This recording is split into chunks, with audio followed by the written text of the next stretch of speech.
Blog Talk Radio.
Smith. This is One Child Abuse Survivor to Another Restoration. Good morning. It is 7 o'clock here in the morning, August the 4th, 2017. Glad to be here. Just waking up, having a coffee, and just glad to be doing these shows. I like to stay on my healing journey and keep going forward and keep moving, and these shows help me to do that, so hopefully they're helping somebody else too. And that song is actually called The Calling. It's by Angel Wing, put out by XL Music Publishing. And it's freemusicpublicdomain.com. That's where you can get that. And it's The Calling by Angel Wing. I think it's a beautiful song. And, so thanks for joining me. I appreciate everybody who's taking the time to listen. And hopefully, like I said, you're getting something out of this. This is just really a morning reflection, just so I can check in daily and sort of, I do actually do this every day. And I just do 2 shows a week, but I do this all the time. Just checking in and make sure, see how I'm feeling, how I'm doing, what I need to work on, where I'm at, as far as any issues going, anger issues, anything that's going on in my life, flashbacks, triggering, this kind of stuff, any signs of depression or anything like that. I'll sort of keep tabs at where I'm at, and this show kind of helps me to keep on that. It just keeps me working on stuff, so that's why I'm doing that. So this is just, basically like a morning reflection. And we can ask ourselves, is there anything particular that we need to work on? How are we feeling? This kind of stuff. If you're a survivor and you're just starting out on your healing journey, you want to make sure that you're safe enough to be listening. So do a safety checklist. You can get that information many, many places, but you can get it at 2 places that I know of: HAVOCA, HAVOCA, Help for Adult Victims of Child Abuse, HAVOCA.org. They have a safety section there, and as well as ASCA, Adult Survivors of Child Abuse Memorial Center Program. They have a Safety First chapter in their book, the Survivor to Thriver Workbook, and it's huge. It's like 60 pages long, but it's worth reading, and you can get that on their website, or you can download it for free, right? Make sure you're safe enough that you won't hurt yourself or somebody else if you're triggered or bothered by this information or anything like this, really, anything to do with abuse, because it can trigger your own abuse issues and cause you to have a miserable day, which you don't want, right? So if you're just starting out on your healing journey, be really careful what you're doing. Make sure you know that you're safe enough to be listening. And if you're not, just turn the show off. You won't be hurting my feelings at all. And go get that information. Get a support person to help you out and learn how to keep yourself safe, right? Anybody else, you have to listen at your own discretion. We're talking about abuse. This is a very sensitive topic, which most people don't like to deal with or even like to hear about. Unfortunately, so many of us are survivors and have to deal with this every day. So, if you're not sure it's going to bother you and this information might bother you, just turn the show off. You have to listen at your own discretion and know what's right for you to listen to, right? Ultimately, you're the only one that can make that choice for yourself. So we'll get right into this here. We left off on Monday. We're finishing up a section on HAVOCA's website called Information for Survivors. It's under the Feelings tab, and we're looking at Fear of Feeling. This is by Margaret Paul, PhD, professional consumer, Inner Bonding. She's got a website, Inner Bonding, and I've gone there and checked it out. She's got some really awesome videos that you can see for free. Some of her stuff is not there for free. Some of her studies, but some of it is, and the stuff that's there that I've seen is actually really nice. And so I'd recommend people go and check it out. Margaret Paul, Inner Bonding. And so she's written this article for HAVOCA And we were reading through there Monday, and we're just going to finish off the last part of it. It's a very short piece here, just left for us to look at, and that's the end of the feeling section. And I did put the chat room open this morning, which quite often I don't have it open there, but the chat room is there this morning. And so you can check the link out there. And we'll get right into this. This is the very last section of this article here, way down at the bottom if you're actually there. What she says, what is from Monday, the problem is that we still think we will die if we feel these feelings, so we are still avoiding them. We avoid connecting with God for fear God will not be there and we will feel alone. We get angry, withdraw, eat, drink, take drugs, watch TV, get busy, overwork, and so on to avoid feeling the pain of our loneliness and helplessness. So that's where we left off. So we're picking up this morning. Yet loneliness in our society is unavoidable. There are so many people who spend their lives with their hearts closed to avoid their pain that it is impossible not to be around people whose hearts are closed some of the time. And if we choose to avoid feeling our loneliness and helplessness, then we too will close our heart. So however, when we close our heart, we close down the joy too. Then we are stuck with the anxiety, fear, depression, and hurt that is endemic in our society. So she says here, you will not die if you open to feeling your loneliness and helplessness. It is even quite tolerable if you hold your lonely inner child, your feeling self, while bringing through love from spirit. For then you are not alone in your loneliness. So the willingness to feel the pain of loneliness and helplessness opens the door to joy, peace, and freedom. And the more you open to spiritual help in your loneliness, the more you are able to embrace the privilege of this sacred journey of evolving your soul. There is great joy in the journey, even when there is loneliness. So that's the end of that piece. It's just kind of interesting, because she was saying like all feelings are held in the same place. So whether it's joy, happiness, peace, love, feelings of contentment, peace and whatever, they're all held in the same place that we hold our pain, and sorrow and grief. So if we close off, we don't want to feel the pain, the sorrow, and the grief, the anguish or whatever we're feeling. Then we're closing off the joy and those other good feelings too. And that's very true. I mean, I watched my mother do that. My mom, she was abused as a child herself, and then abused in this marriage, with my dad, and family was just disintegrating around her. She was also my main abuser, which was horrible. But she just shut down. She closed off. She couldn't allow herself to feel love because she was trying to avoid feeling the other horrible, painful stuff that she was dealing with. So I had a good, I don't know what you want to call it, like a mentor who showed me exactly how to do that. So that's what I did, And I was always kind of the height of the party. When I was younger, I was able to, laugh and have fun and whatnot and get through life. And, this is the issue. I mean, I was kind of living a double life. I could go to work and have a good day at work and it'd be perfectly fine, but then come home at the end of the day, and it's just me and myself and my loneliness and my problems and my hatred and anger and rage and whatever was going on from the abuse, that would really snuff out the joy or anything good that I had been able to feel that day, And so it was overwhelming, really. Until I was able to get in touch with a lot of it. So that's I think the big problem is, not allowing ourselves to feel what we need to feel, and that's why they call this part fear of feeling, and because it really is. I mean, it's because this stuff is really, like I was saying on Monday, it's harsh.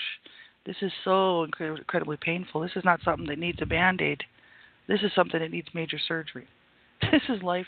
Really it is. It's life-altering pain that, survivors of abuse have to try to then learn how to deal with and get in touch with and learn how to get some help for these things. This is horrific, Like she was saying, we're stuck with the anxiety, the fear, the depression, and hurt that it's endemic in our society. If we close down, if we close our heart down, we close down the joy too, close down the peace, the happiness, that inner part of ourselves that understands love and understands peace and whatnot. I used to think that that was gone. I used to think that was destroyed out of my very being, was the ability to feel any peace at all, or any inner love or inner joy for anything. And especially when I was a teenager, because then I was just kind of like a rebel, just doing a lot of drugs and just, doing whatever I could to destroy myself, Horrific, right? I mean, I thought that was gone, and then hit the age of 42, realizing that I was just in so much pain, I couldn't bear it anymore. And I mean, this is really horrific, this stuff. And until we're willing to get in touch with it, and actually able to get in touch with it, I think a lot of times we're willing to, we just don't know how to. Maybe don't know how to go about it. That was my problem. I didn't know what to do to try to get help or to get myself in any better situation, right? So until I started to reach out, really is what it was. There wasn't going to be any help for me. I wasn't really going to do any work or anything until I started to reach out, get some help, right? And so that's why I always tell people, don't suffer on your own, man. There is help out there. There's some type out there that's got to work for you. I know for me, because I don't trust at all, I had to go anonymous help, and then started just reaching out to other survivors, and which was very helpful. And that's what got me here today. Was just making that choice to reach out and not suffer and struggle on my own. And very important, right? Because this stuff, like I said, is very, very, it's very damaging. It's very harsh. And we've already suffered enough, really. This is where I was, at the age of 42, almost 10 years ago, sitting there thinking, we've suffered enough, right? Do we have to keep on, struggling and suffering through this? And it's just a harsh situation.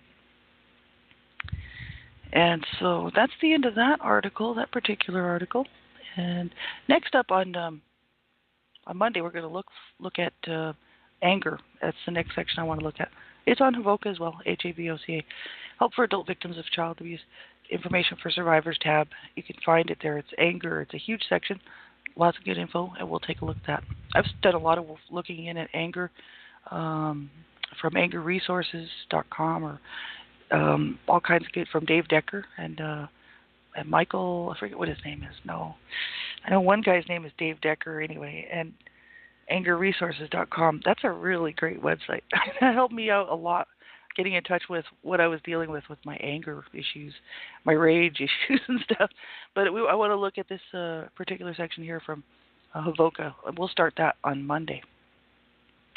And I have a guest here, someone with an 850 area code, and I'll see if I can bring you on. If I drop you, be sure and call back, because I'm not very good at this anymore. I used to take callers, and then I got so many trolls that I stopped taking calls. And the microphone is not on, so I'm not sure if you want to come on or not, but I'll just see. Hello, good morning. Hey, thanks for taking my call. Hey, how are you? I'm good. How about yourself? Doing good. I didn't lose you. That's good. No, that's a really good thing. When you were talking about anger issues, that's so true. The biggest thing that I found is that when you talk about it, and you finally really get in touch with your feelings and you express your feelings, but you talk about it with somebody, because I'm a little bit older than you, I think, but like in the 80s. I don't know. But it's like I was one of the 80s childs, but when all this was happening with me, and I was in a lot of trouble and things, but when I was talking with social workers or whoever, they all made it out to be my fault.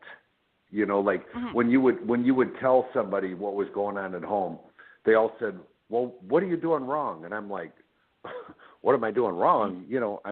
I'm getting beat up, I mean, and so, but no matter what you said, they all made it, your fault."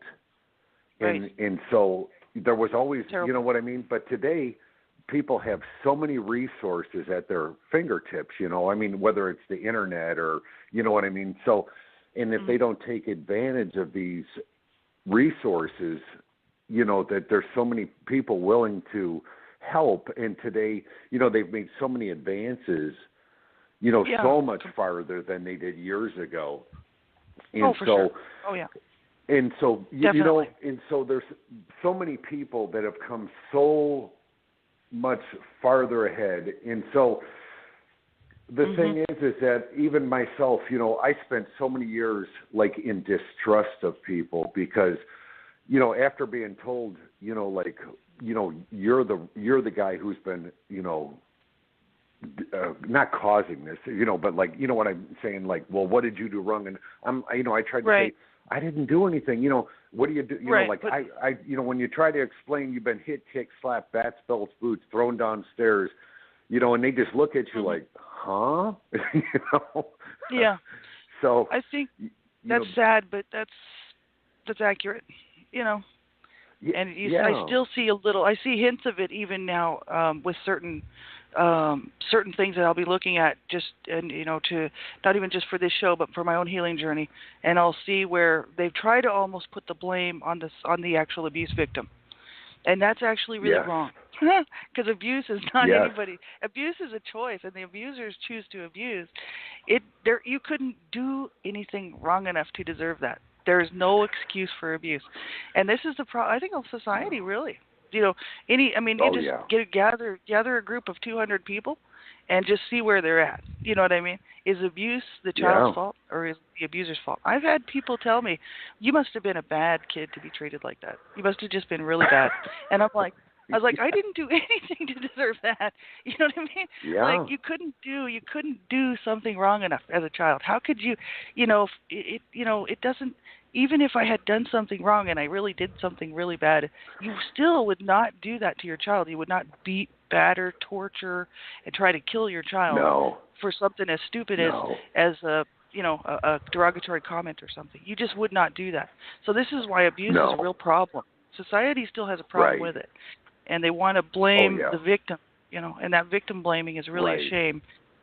They still do it, with rape survivors. And it's really horrific, right? So we're not alone in this, right?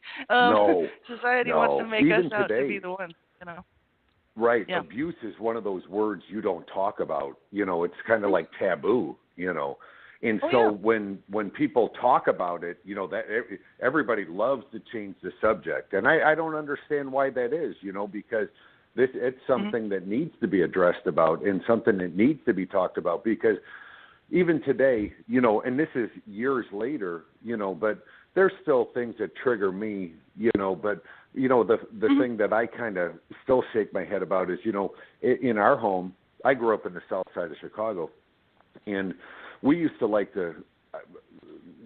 there was this thing that went on in our home that, we were the all-American family in front of everybody. But boy, when that door closed, oof, I mean, living that double life. Yeah.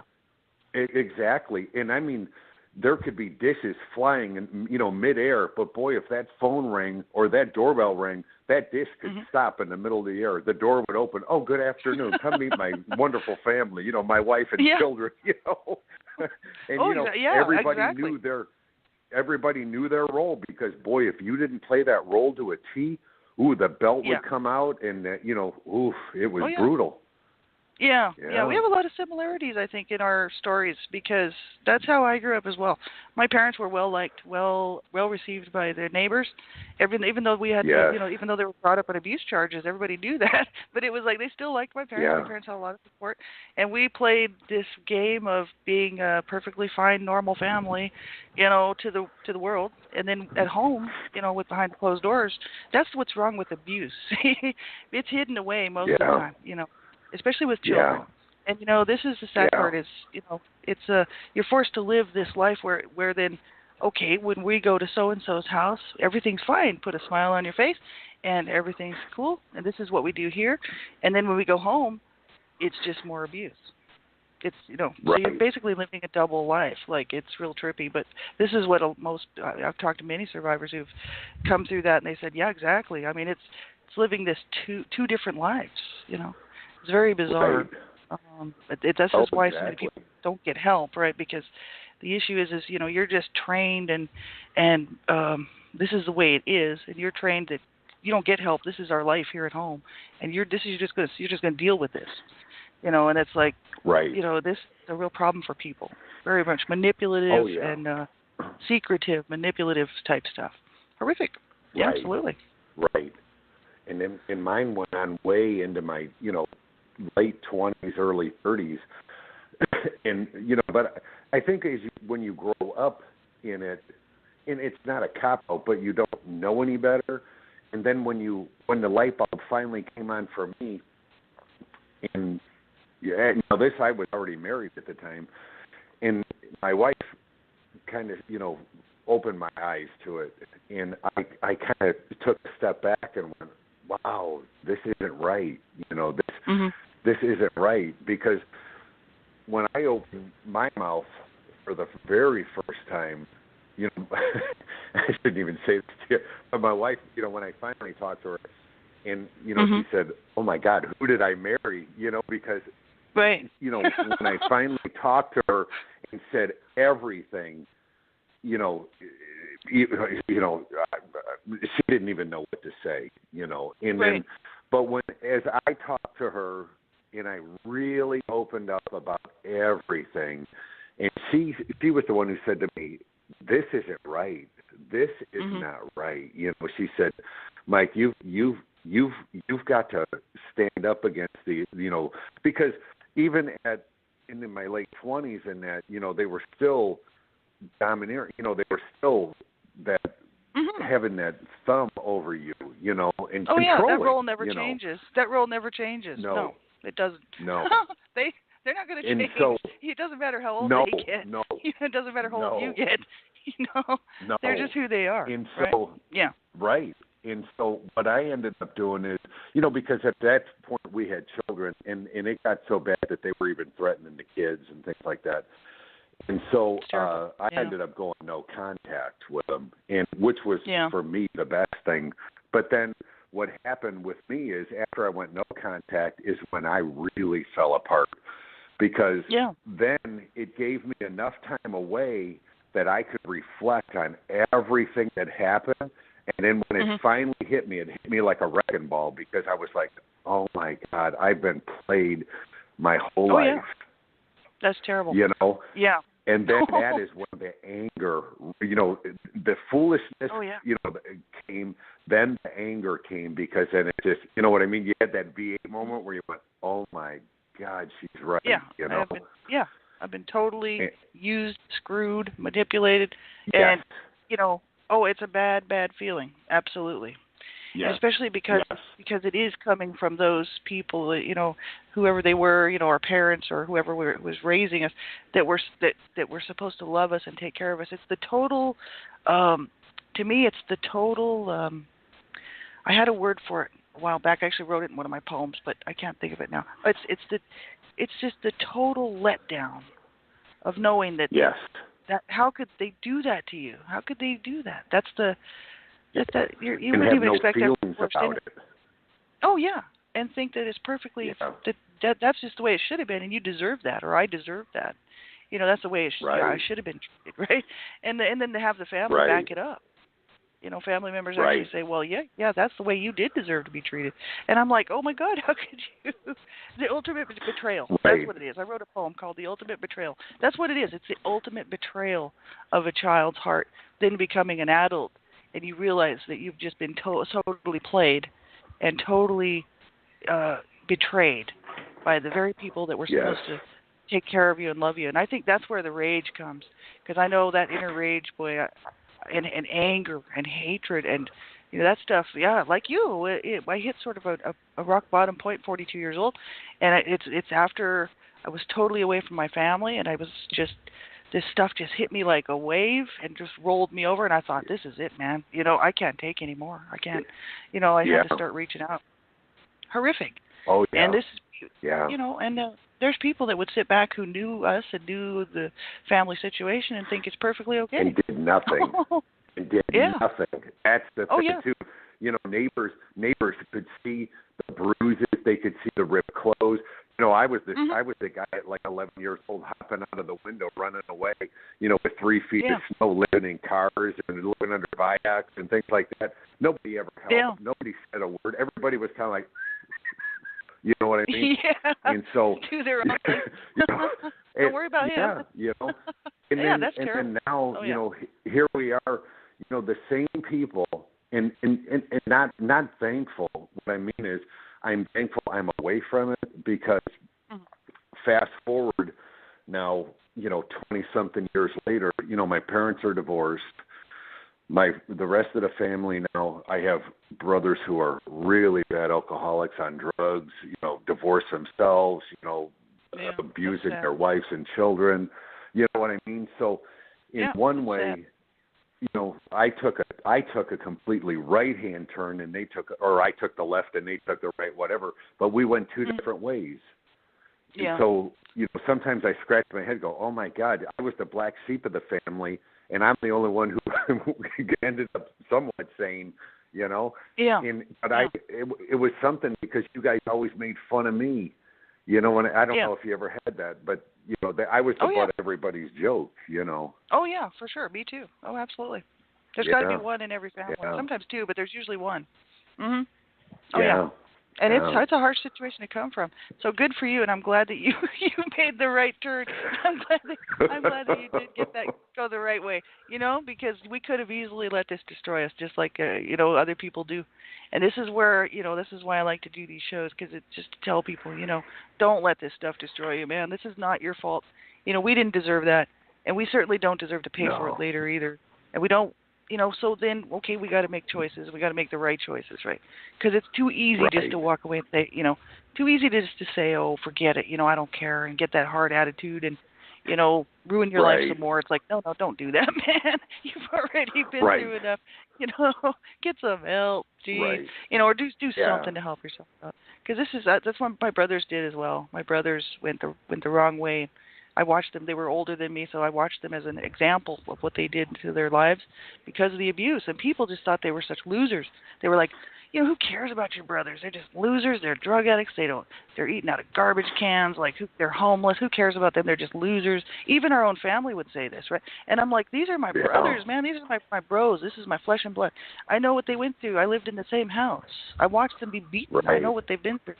And, you know, I watched them be destroyed, and then I watched them destroy their own lives, and I thought, oh, God, I don't want to go that way. You know, I don't want to do it. I want to try to do this right, you know, because we don't deserve that. Something inside of me just says, no, we don't. We never did deserve that. Yeah, we couldn't do anything wrong enough to deserve that. And they neither did they. They were just young boys being abused, right? So this is where people get the wrong idea. So I feel sorry for your own siblings there, and I hope that they will turn it around, you know what I mean? But they'll have to do it themselves. But I'm glad that you didn't go that way. No. Really. But, you know, everybody, you just can't let that abuse eat you up, you know. I mean, you've got to get it off your chest, and you got to talk about it, you know, whoever it is, you know. But, you know, just reach out to somebody, you know. And there's always somebody that will help you, you know. There is. Yeah, you got to keep looking. Yeah, that's right. Because sometimes, you know, it may take a while to find something, but that's what I always tell people. Just keep looking, because eventually something will come along that'll work for you. You know what I mean? And it's like, but if you don't try, and if you give up after the first time, that's no good. You just got to keep trying, because you might not find something for a while that actually works. Yeah. If you had longer, I'd tell you a bunch of stories, because I looked for years, you know, and it all pans out, you know. Yeah, well, that's right. And I mean, well, actually, our story is actually quite. We have a lot in common in our story, and I think we've been, you know, even though our stories are different, there's a lot of similarities to what you were telling me. And I just think, you know, so many other people probably identify with what we're talking about. Absolutely. Yeah. So, no, thanks for coming on the air. I really appreciate it. We've got about a minute left on the show. And anytime you want to come on, my friend, you're welcome. Thank you. You're absolutely welcome anytime. Yeah, if I see you there, and, you know, if you know, I'll just see if you want to come on and chat. Mm-hmm. Yeah. Thanks for coming on. I really appreciate it. It's nice talking to you. And you take good care and have a wonderful day. And I'll be back Monday, same time, same place. And in the meantime, you have a good weekend. You take care of yourself. You too. Okay. All right. Bye, Mike. Bye-bye. Thanks, everybody. Thanks. We'll talk to you later. Thanks, everybody. That was great to have my friend Mike come on here. And, you know, anybody who does want to call in, if you let me know ahead of time, I'll be able to let you on. I had so many trolls come on in the past, and actually sort of make fun of the show, cause problems on the show. So I stopped taking calls a long time ago, but I used to take calls all the time. And so if you do want to come on and speak and just tell your say your piece and just chat for a while, you're more than welcome to. You just get a hold of me before the show and let me know what your area code, and that way I'll know it's you. And so have a wonderful day, everybody. We'll pick up some of this info next time. And what I just say, just tell everybody, and just like Mike said, just don't give up. Keep reaching out, because there is help out there. There is.